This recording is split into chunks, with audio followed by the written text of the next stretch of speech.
There are very strict requirements for advertising. We're using social media now in all kinds of different ways to raise capital for our companies.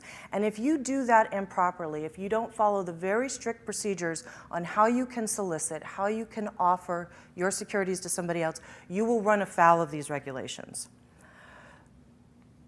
The plus side on the securities, on funding, getting funding for cannabis companies, is that these regulations do not change by industry as of right now. Getting money for a cannabis company and making sure you're either registered or exempt is exactly the same as for a bread company, a toy maker, or anybody else. There's no 480E or any other restrictions that change how you raise that money for a cannabis company as compared to some other company. So level playing field. The downside is that the people who are investing in these companies right now, it's the who's, right? Your traditional investment bankers, many of them are not in this field yet.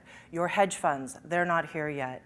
While you slowly, day by day, we're getting new players into the market, right now your target audience is very limited on who you're going to be able to get to invest into this.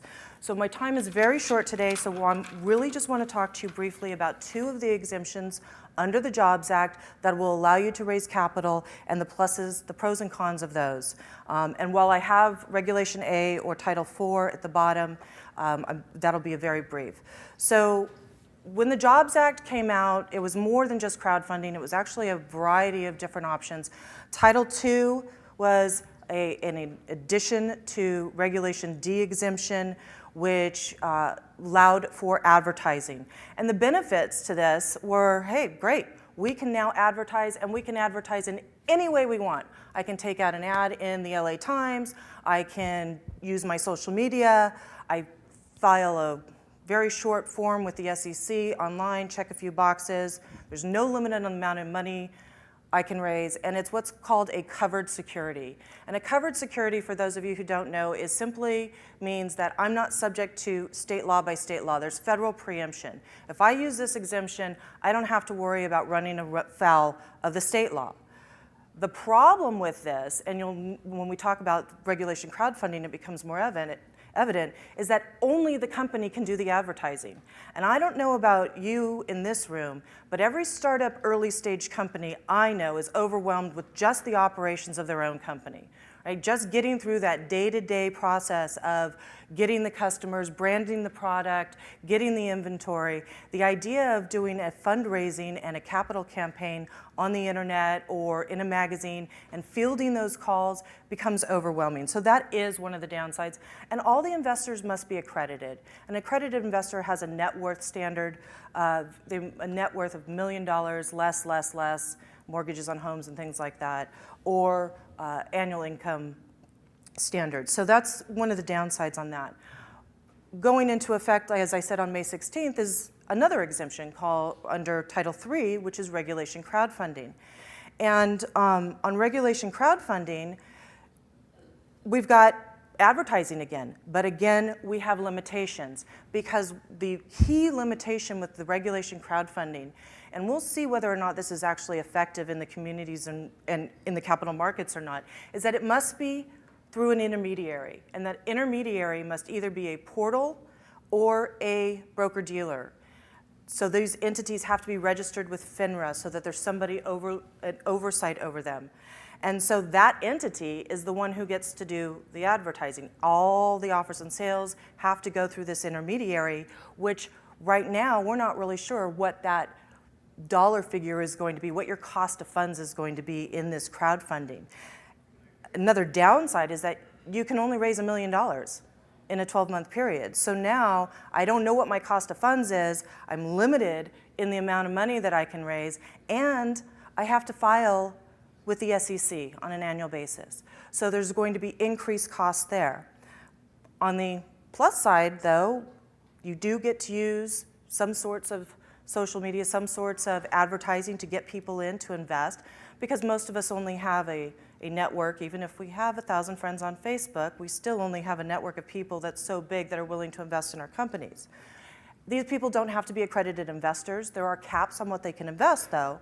And the maximum that any one investor, so even if you had a huge hedge fund, even if Goldman Sachs came to the table, it's $100,000. And that's not just $100,000 in your company.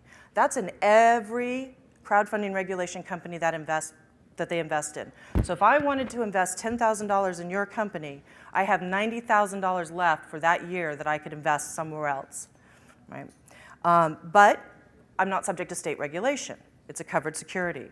So you've got to weigh these two pluses and minuses between who can do the advertising, the company or the portal, how much money can you raise, whether you have to have accredited investors or non-accredited investors.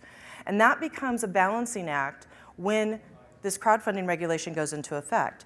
And then, as you'll see the people coming up to speak on Regulation A and A+, there are also some requirements where it has pluses and minuses. So advertising is allowed, but again, you must stick within the specific parameters of how they can do that advertising, and I believe Randy's going to be talking about that. So how do you use the Jobs Act to the best of your ability to raise capital for your small company that isn't ready to go public, that isn't dealing with the big institutional investors? I think the best option is to combine a 506 or Regulation D offering with a Title III crowdfunding regulation if that's the opportunity that you want. So there's a problem, as I mentioned, on how much money people can put into a crowdfunding regulation, but you don't have that problem with 506C. So on a Regulation D offering, I can put as much money into however many companies I want.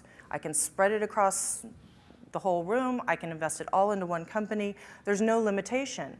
But even though I can do that, if I'm investing in a crowdfunding regulation crowdfunding, I can't put more than the $100,000 in.